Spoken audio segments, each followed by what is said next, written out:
sanang humingi ng tulong eh. Humingi ka ng tulong sa akin? Have ang joke mo na yan, ha? O baka naman nilalagnat ka lang. Inaapoy ka na ata ng lagnat eh. Hindi lang naman to para sa akin eh. Para rin to kay Lexie. Eh, di ba close kayo?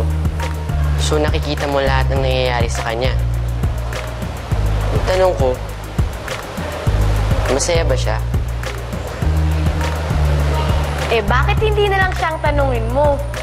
Eh, iniiwasan niya nga ako eh. Hindi mo pa nakikita? Ilang beses na ako lumalapit sa kanya, pero lagi niya ako nilalayuan.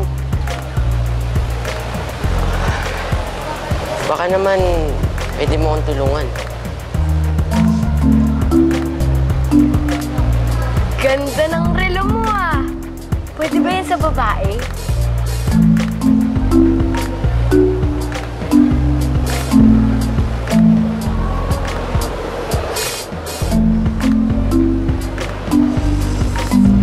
O, sige na nga. Ayan o. Thanks, ah. Alam mo, ganito gawin mo. Bumili ka ng chocolate. Yung mamahalin.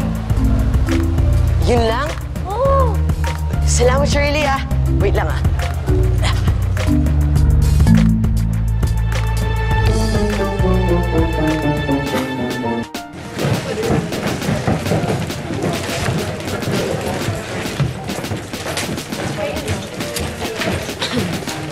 O, ayan, ah. Pinabili ko pa yan sa driver namin. Yan na daw ang pinakamahal na tsokolating nakita niya. Sigurado naman ako magugustuhan na yan ni Lexie. Ano kay Lexie? Akin to, no?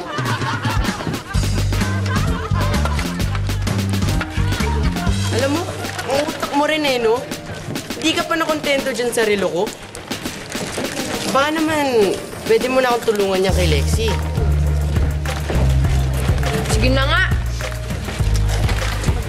Ganito kasi yun. Kaya ka nilalayuan ni Lexie kasi ayaw niyang masaktan si Marge. Eh, bakit na ako tinutulak kay Marge? Siyempre! Ayaw niyang pag-awayan ka pa nila ni Marge. Tsaka nag-aalangan yung tao. Sama kaya ng ugali mo. Alam mo, dati yun. Eh, gusto ko nga magbago para sa kanya eh. Kaso, pag nilalapitan ko naman siya, tinutulak niya naman ako palayo. Eh di lapit ulit. Tapos kapag tinulak ka niya ulit, sugod ulit. Alam mo, Benj, minsan talaga, hindi alam ng tao kung ano dapat para sa kanya. Alam mo, parang tama ka. Salamat, Shirley, ah. You're welcome, bro.